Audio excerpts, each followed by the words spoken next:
Welcome to the World United.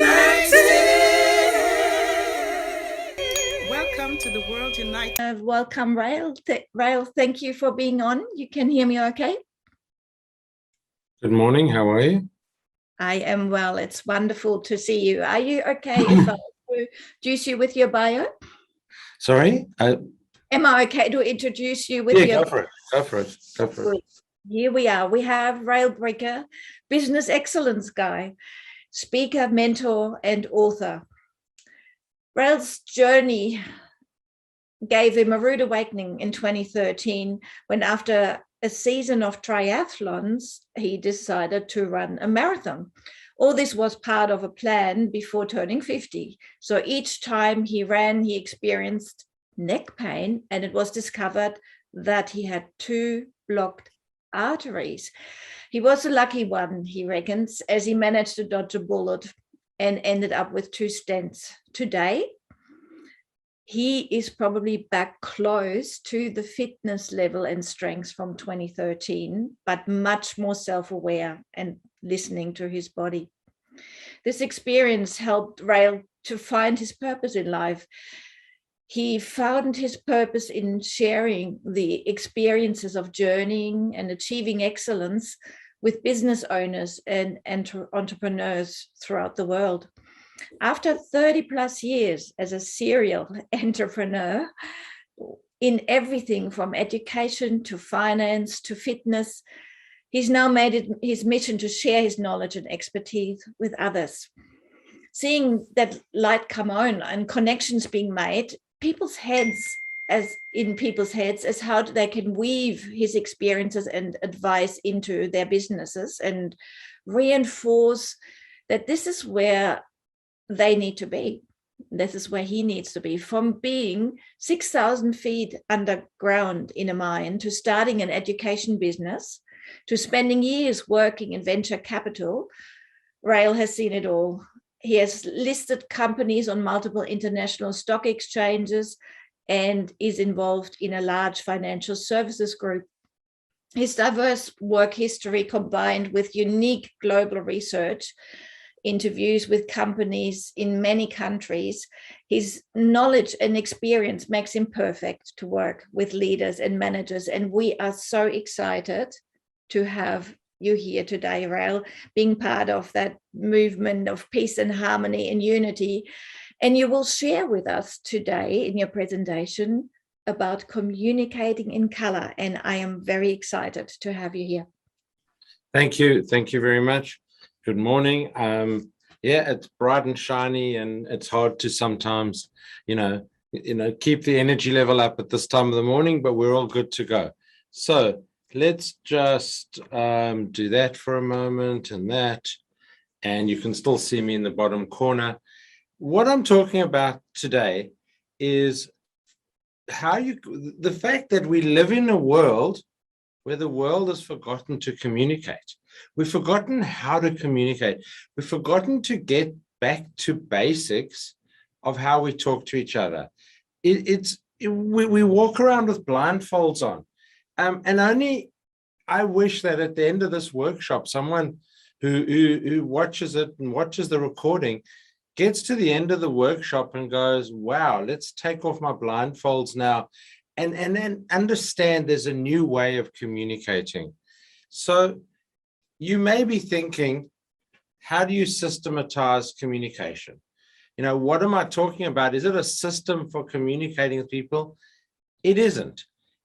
I'm trying to address the fact that the best way to communicate with people is in the way that they want to be communicated with. You've got to see people through their own eyes, through their own colors. Now, why do we use colors? Because people forget words. We'll work through a system today where you'll get to understand your own color and how the colors of other people work. And when you do that, you get to a point where I've run these programs for lots of companies, for lots of small businesses, and I've also run it internally for my own staff.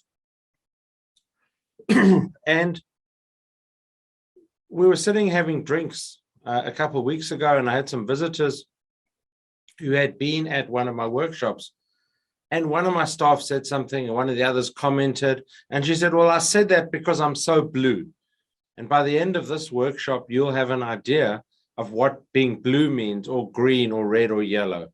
But it was very interesting how that concept had just weaved its way into her psyche. Now, to understand how we all see and feel things differently, and for those watching this on video, you have to, on the recording, you have to play along. For those who are live today, I'm going to put up a whole series of slides, 5 slides, and they're going to be up on the screen for 8 seconds, 8 seconds each. And so each one of them, I need you to, I invite you along to play this with us. And basically write down, what do you see and how do you feel? But you only have 8 seconds. So you got to, shorthand it. But it's about understanding how each of us sees the world very differently. So this should start going, and, technology. What do you see and what do you feel? What do you see and what do you feel? What do you see and what do you feel? What do you see and what do you feel? The next one may be somewhat controversial in the current world. What do you see and what do you feel?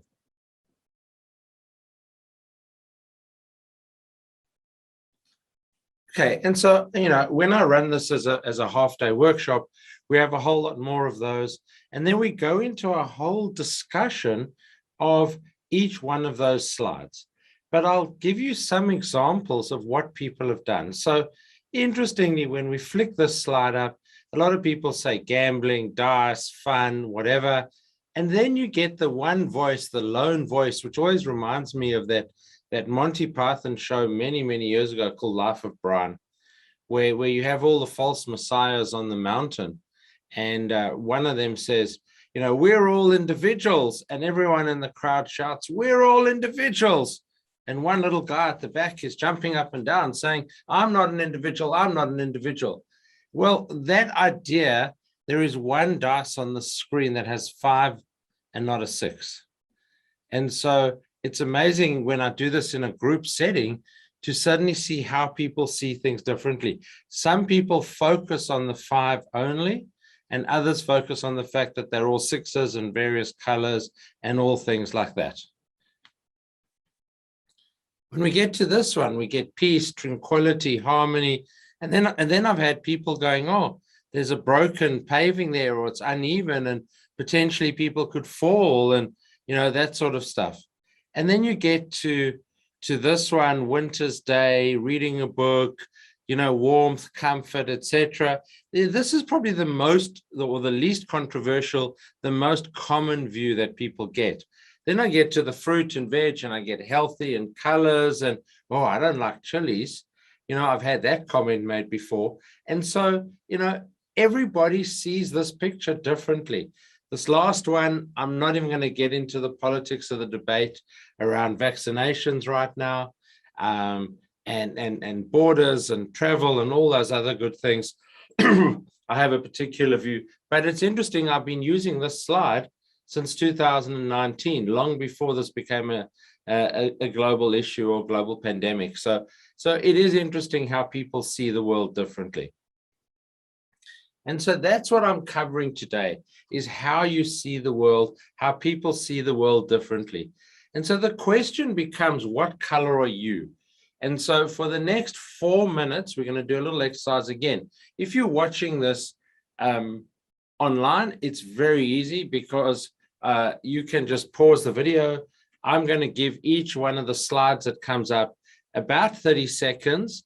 And what happens is like this. There is again, from a paper-based workshop, if we're doing this on paper, I would hand these out to you and say to you, go through each category and tick off the words or the phrases that apply to you. Because we're online, I make it nice and simple. We zoom in on them, and that goes up on the screen. And so I will give it about 30 seconds for each one for you to, for those watching it later on, you can pause the video. It makes much more sense because then you're not under pressure.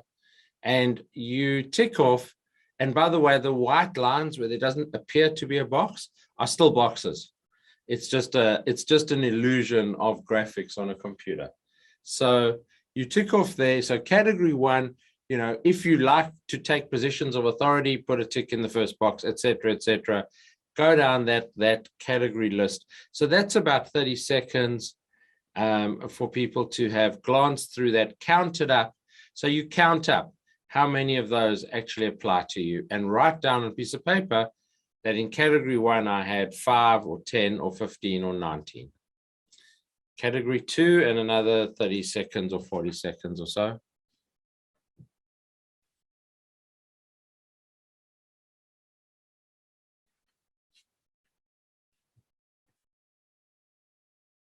We have these as online tests as well. So you can actually go online or email me for the link, and you can actually do the same assessment online.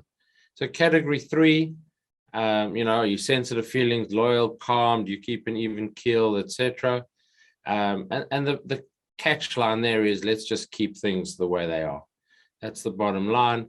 And so you tick off there which of those apply to you. Or you don't, tick off, you just count up because we're online.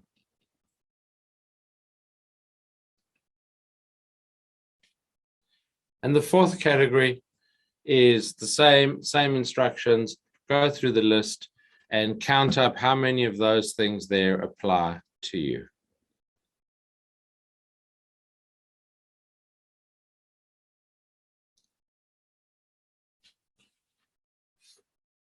Okay, so how does that apply to colors? And all these things I've been talking about, and why colors. And I'll repeat why I use colors. Because if I told you, so this is all based on DISC profiling. DISC has been around since 1929, and most people in the world, in the business world, have done a DISC or some other profile at some point. And I ask them, what was the result of their profile? And they go, I can't remember. But if you leave this workshop today going, I'm a red yellow, or I'm a yellow green, you'll remember that. And so that's why we try and bring this in. So now let me take myself off the screen for a second. There we go. This is a quote by Dr. Seuss. Now, I've used Dr. Seuss quotes because they are probably the most apolitical thing I can find. But you're on your own. You know what you'll know, and and you are the one who'll decide where you go. I love these quotes from Dr. Seuss, although they twist my tongue all the time. You have brains in your head, you have feet in your shoes. You can steer yourself in any direction you choose. So if those two quotes by Dr. Seuss really resonate with you, then you are what I would call a group 1 or a red. Okay, so if you had the most category 1s, then you're a category 1 number, group red. So what are the reds? What are the characteristics of the red behavior? When I talk of reds, it's red behavioral style. We're talking about behavioral style. They are proactive, determined, they overcome challenges, and I should put myself back on the screen now. They're proactive, determined, they overcome challenges, results focused, objective focused, and high achievers. So those are the reds, and we're going to look at some examples of how you identify people shortly. Another Dr. Seuss set of quotes: why fit in when you were born to stand out? It's fun to have fun, but you have to know how. Now, in my world of colors, those are group 2. Those are what I call the yellows. And the yellow characteristics are that they're dynamic, they have fun, they're innovation oriented, they look at alternative solutions, they're team driven, and they're about sharing. They're about the big picture of the team. Third set of Dr. Seuss quotes: step with care and great tact. Remember that life's a great balancing act. Unless someone like you cares an awful lot, nothing is going to get better. It's not. fact, that last Dr. Seuss quote is probably the most relevant to this entire conference, about, changing the world to make it a better place. However, if those resonate with you, you are what's called in my world a green. And the characteristics of green are that you're friendly, empathetic, you love a healthy environment, you're sociable. But the big word there is actually the one that's not in bold, which is relationships. It's about one-on-one personal relationships. And the last of them, which is obviously the blue, you will succeed. Yes, you will. 98.75% guaranteed. Oh, the thinks you can think. And what are the blues? That's our group 4. And they're methodical, they're structured, they're well organized, they're process oriented, they work hard, and they're into planning. So those are the definitions of those 4 colors. So why do I go through all this? Because it's about learning to listen and learning how to communicate with people in their color world. So let's try and understand what these colors mean a little bit more.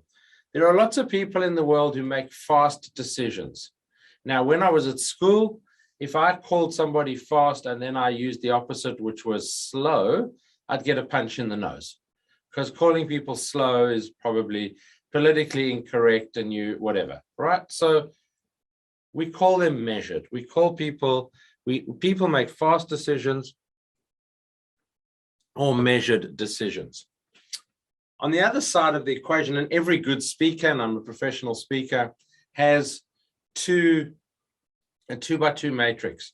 So here we have a task orientation and a people orientation. And so where do our colors fit in? Well, reds make fast decisions and they are task driven. And I'll explain these a little bit more. Yellows make fast decisions, but they are people driven. Greens make measured decisions around people, and blues make measured decisions around the task. So let's understand what that means. Reds do business quickly. All right. Let me come, lean in, listen carefully. Reds make up only 11% of our population. The problem is that every person who's ever done a sales training program. Now, when I talk of sales and communication, if you're sitting in a board meeting, you're sitting, wherever you're talking to somebody, it could even be in the relationships, trying to attract a mate. The point is understanding how people work and how people think is critical to that communication. Now, every sales training program in the world, except mine, focuses on selling and how do you sell. The only people who like being sold to are reds. They want to do business quickly. They want to know what's the price, when can you deliver it, and here's my credit card. That's how reds do business. Yellows, on the other hand, do business because they're into teamwork, they're into fun. They are a little bit larger than life, the yellows. My profile is a dominant yellow followed by dominant red. So my yellow exceeds my red, but everybody has 2 dominant colors generally, okay? The yellows are about this larger than life environment. Now, we've just been through a global pandemic, okay? So let's just think about how each of these colors greets you in the days we're face-to-face, which we're sort of back to around the world. So the red walks into a room, puts their hand out and says, "Hello, my name is Rael." First name only, generally, okay, because everyone should know who they are. They're the leader, all right? Yellows, on the other hand, walk into a room and shake your hand and go, "Hello, Gabby, I'm so happy to meet you today." And eventually you have to say, "Can I have my arm back?" because you're pulling it out the socket, right? Yellows are that exuberant, sort of energetic person, okay? When we get to greens, they're about personal relationships, okay? They're about personal relationships. They don't want to be sold to, neither do the yellows, but the yellows will make a sales decision or a buying decision if it's good for the team. The greens want a relationship. They want to talk to you 3 times. They want to get to know you. They want to know about your kids, your family, your partners, where you've been in the world. And only then will they start to understand your ideas. Now, the classic green relationship is they shake hands. And Tony Abbott, whether you like him politically or not, it's irrelevant. Barack Obama was the same. Hand out and another hand over. Building connection, building warmth, building relationship. Okay. All right. So now let's just go back to thinking about the pandemic. So I've given you 3 different handshakes. What happened during the pandemic when, social distancing applied? Okay, and still applies, but how did the Reds greet you? The Reds could not help themselves. Okay, they would walk in, social distancing aside, and put their hand out and go, "Hi, my name is," right? The yellows were a little, and then they'd reach to their pocket for hand sanitizer and sanitize their hands. The yellows would do a bit of the jazz wave, Hey, nice to meet you. They're trying to get to the hug, but they know they're not supposed to do that. And so, hey, just nice to meet you, whatever, trying to get rid of that energy. The greens, well, the greens would do this sort of hand on heart, right hand, because we shake hands with the right hand across on heart. It's about that relationship. It's about that connection. So nice to meet you today.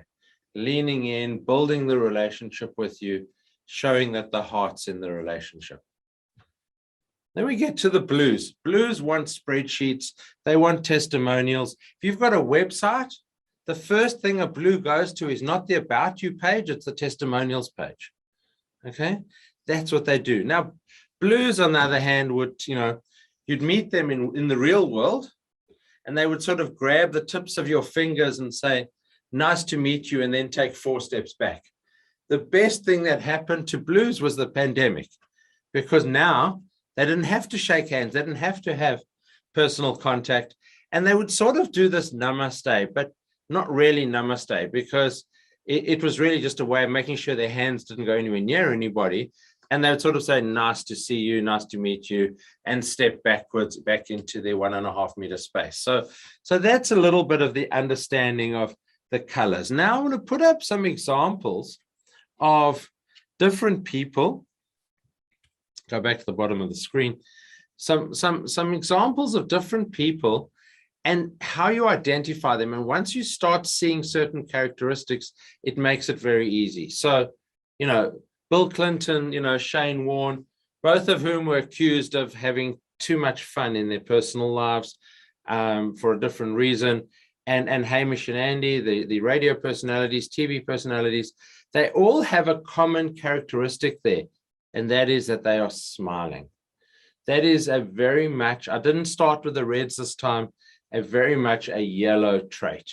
And so when you see somebody who always has the laugh lines, they are smiling, they're engaging, they're interacting, well, that is a yellow behavioral style.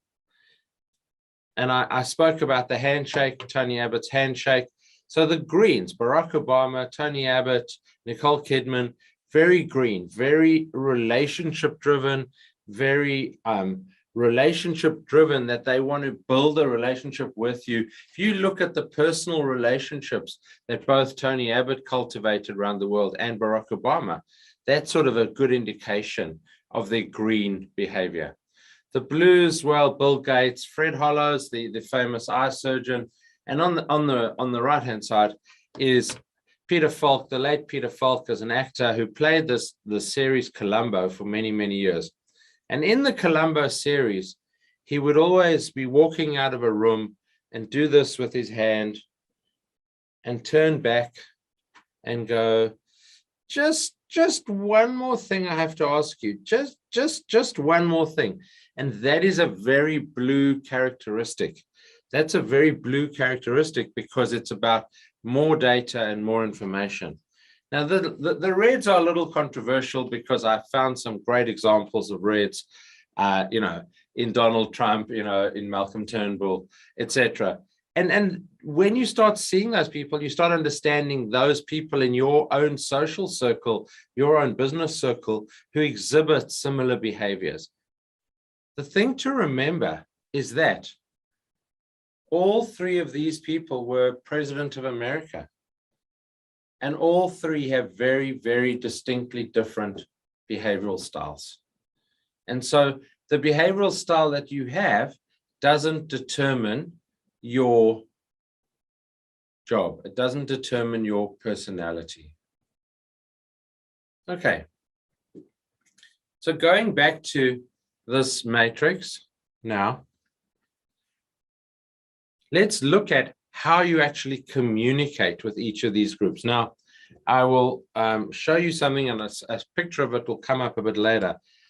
This is a cube. It's called the Excellence Cube, and I'll bring it nice and close to my camera. And what this is, and by the way, anybody who wants one, an email address will come up a bit later. You send me a quick email, and one of my PAs will send you one of these in the mail. So on the bottom, it has this 2x2 matrix with 4 different colors on it. And it has all these words on there that allow you to determine very quickly what color person you are talking to. Very simple. And then you go to their side of the box, that color. And on that side, it tells you how to communicate with them, what are they motivated by, and how do they react under stress. And so that's a very useful desktop guide to dealing with different people. So we said earlier, they do business quickly. They're about teamwork and fun, personal relationships, and the proof. And there is the cube and the email address to get hold of it. So let's look a little bit deeper at some of these people. Whose ideal vehicle is that? Now, that's an interesting question. It's deliberately chosen as a red, but in fact, it's a yellow. Yellows are about fun, about being flamboyant, being out there. So a yellow would be more likely driving a sports car than a red.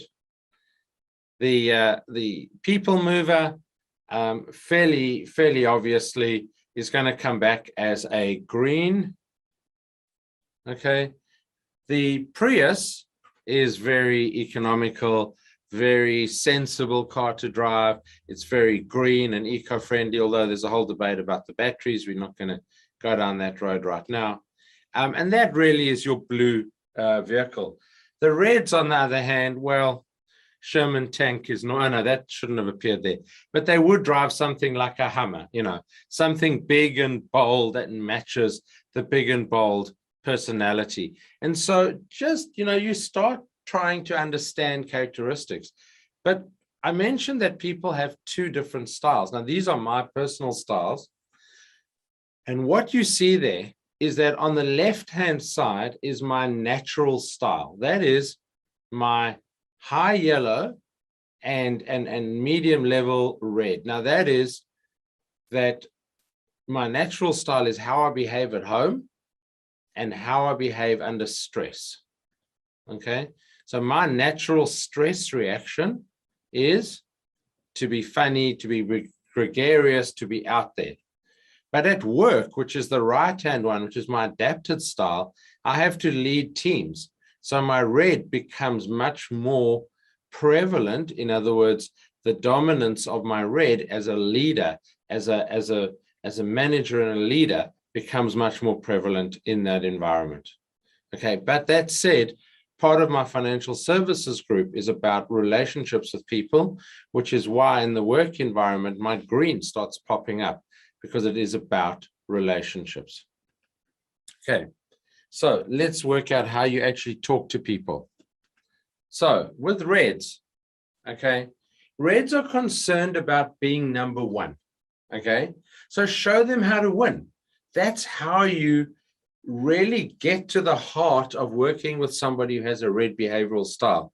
They want concise data. They don't want the 12 spreadsheets. They want to read the executive summary.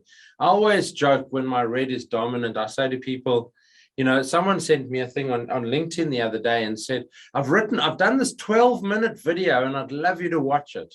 It's about whatever it was. I can't remember, some global trends or something. And I wrote back and I said, thank you for offering it, but my ADHD will kick in and I will watch the first 2 minutes.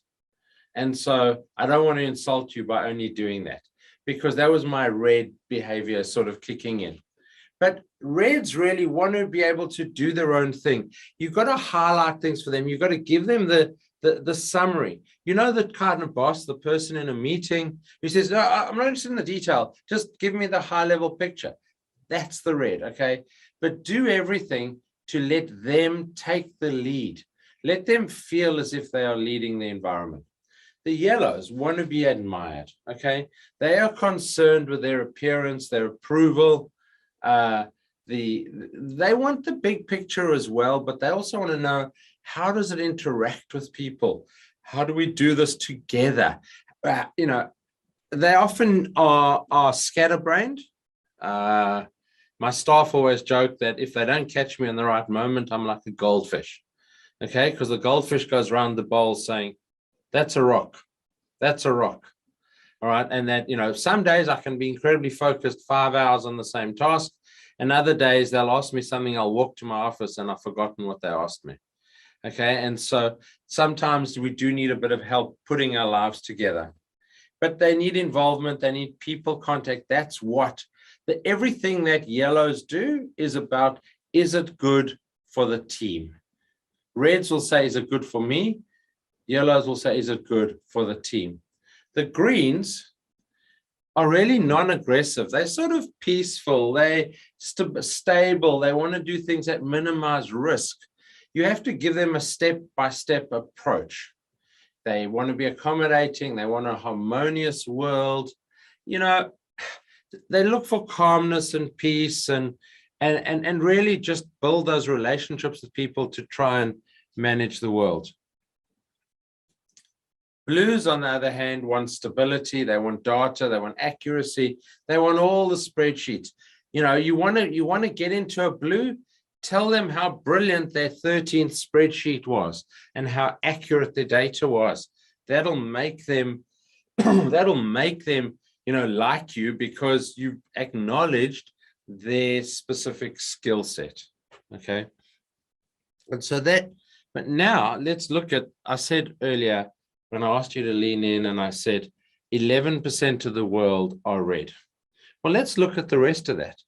Yellows, 17%, greens, 35%, and blue are 37% of our world. They are the people that make our businesses run. They actually make sure that the invoices go out and the money is collected. Ultimately, that is the purpose of business. All right. They are the people who run our businesses, and we acknowledge that. But between the blues and the greens, that's over 70% of our world population. So if we stick to traditional communication techniques, which are red-based or maybe yellow-based, we're missing the chance to communicate with over 70% of the world. And so that's what this is about. I mean, we do this as half-day, 1 day, and 2 day workshops on communication and sales and understanding this. And then we take this one step further. And one of the 4-month programs that I run, which is called the Excellence Academy, we actually look at how you apply these colors into marketing and into social media. Okay, the fact that, you know, the classic example is if you go into a home open to see a house and there's a real estate agent there. The average real estate agent, you walk through the door, they say, hi, my name is John, because they're all reds. They know how to sell, okay? And then for the next 2 minutes, they start talking. They haven't asked you a thing about what you're looking for. They just start telling you all the features and benefits. So in sales training, we call that FAB, features and benefits, right? They start telling you all the features and benefits, none of which may be relevant to you. You know, this house has 4 bathrooms and 3 bedrooms, and you were looking because it had a pretty garden, okay? Doesn't really matter why you were looking at that house, but that's what it is. And so what we're trying to do is to try and focus the way we communicate. And so we go through things like what we call a product card, okay? And so for every product that a business sells, we would look at a red message, a yellow message, a green message, and a blue message around that product. So while you are identifying who your customer is, you can then give them a message that's incredibly focused towards them. Okay, it actually gets to them. It's this, and it's exactly the same principle when you're going into a board meeting or a staff meeting and you have 30 people around the room. And it's obviously in company, so you get to understand people a bit better. You know, one of the techniques I teach people in presentation skills and using the colors is that you start off with the message for the reds because they want the quick answer. So you start off with that message for the reds and you get them nodding, okay? You know that audience, and you've got these 10 people in the audience or 5 people nodding. They've got it.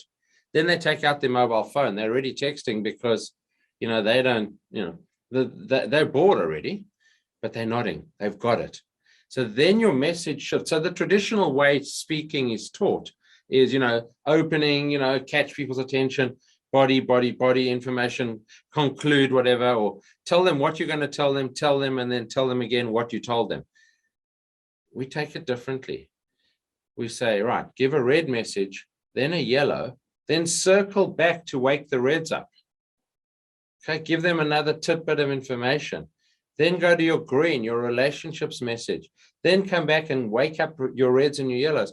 By that stage, your reds and your yellows are nodding, and the greens are going, oh, maybe I should get on this bandwagon. And then you get to the data right at the end for the blues. Now, the blues have soaked up everything you've said. Now you give them all this information, and they're looking at the rest of the room and going, oh, everyone else gets it. Maybe we should too. And so that's how we build up that, you know, environment of speaking or relationships. And that's how we do that to build up these things. So the question is, what happens when it all goes fuzzy? When you're not sure who you're talking to, you know, when you're not sure, well, so I thought, well, I'm going to head towards the end because I have about, 3 or 4 minutes, and I'm going to head to the end by giving you some examples from the Simpsons. Now, most people have seen something of the Simpsons over their lives. So let's look at the different Simpsons characters. Lisa is a blue. Lisa is walking around with her notebook or reading books or looking at data, trying to always be the incredibly logical one in the group. Marge is always trying to keep the family together. She's about the relationships. She's about understanding people, building relationships with people. Bart, in fact, and Homer Simpson are both yellows. Okay, they have the attention span of a goldfish, but they're larger than life characters. They're always out there being larger than life. They do actually have some level of leadership trait, but that's what they do. And then the reds, there were a couple people. There was the boss, there were a few other people, but I thought the most classic red character in The Simpsons was Tony the mob boss. Okay, Tony the mob boss, because he just epitomizes, if you go back to the slide I had with with Bill Clinton, and it's not Bill Clinton, with Donald Trump, etc. Very much that epitome of the do it my way. I'm the dominant character in all of this. So that's just today, a 40-odd minute overview of how we start thinking and communicating in color. For anyone who wants to know a little bit about my story, 30 years an entrepreneur, the back of my book says something interesting. I hope it says interesting because I wrote it, okay? But the back of the book says, sometimes you just need to dive in. That's why the book is called Dive In. Business does not have to be complicated. Business is simple. Take a breath, dive in, and adjust your course while you're moving. And that philosophically is the way I look at business. I look at business that anything we do in our lives we overcomplicate things. The world is overcomplicated. Google has overcomplicated things because anything you want to do, you go and look on Google and you get 20 million answers for something that you know, in the old days, you'd go and find one book. Now that's say I'm not going back to the old days. I'm just saying we live in an information explosion and we overcomplicate everything in our lives. Diving in is my lessons that I've learned as 30 years as an entrepreneur, 2 stock exchanges, you know, venture capital, all these other things. And it's just about basic lessons in life and in business. I mentioned the cube earlier, this little, you know, handy aid to work out people's colors. Simple. My email address is not complicated either. rael@raelbricker.com. Send an email and I will get Dudu on my team who will send that out to you. Compliments in the mail, and we've sent those everywhere in the world over the last couple of months since we produced them. So in conclusion, you know, we started off and Gabby did a great introduction of my bio, but who am I? Known as the Business Excellence Guy. I do all these things. I do keynotes, I do workshops, I run the Excellence Academy, which is a hybrid academy using these colors. Hybrid meaning I have a classroom just to the right of me, which has 14 seats and 3 cameras and 4 microphones. And so I've had people in Switzerland, in London, in right across Australia, and people sitting in the classroom here in Perth, all interacting and bantering together on the academy. So I built this hybrid classroom to take into account the ability to do things around the world. I mentor and consult with lots and lots of people, from small business owners to C-suites and CEOs. And I use mentoring and consulting. I don't put the word coach up there because I think it's at a higher level. I believe it's at a higher level. And then I have a whole lot of business tools such as DISC and other profiling tools that I also use and sell around the world. So that's a little bit of an overview of me, and those are all my contact details. Please reach out and connect. I'm always happy to connect. Please don't try and sell to me. I know. You know, that's a typical LinkedIn. You get a request, and I sort of time it sometimes to see how long it takes people to try and sell me something. But I love to request. I'm very, very active on social media. I run a podcast as well. My podcast has 123 episodes or 122 episodes out. It's called the Business Excellence Podcast. It's at excellencepodcast.com. And that has a variety of speakers around the world working on how to become excellent in both business and in life. I thank you for your time and your indulgence, and I'll go back to that and hand back to Gabby.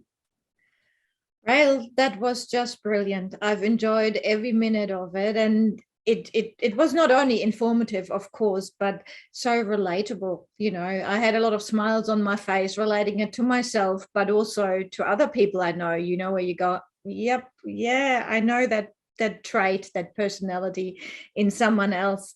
And above all, you brought across your message in such an inspiring way. Like, I felt really, you took me on a journey, you took me on a ride, and it was thoroughly informative and inspiring and entertaining in the same way. So, Rael, I cannot thank you enough.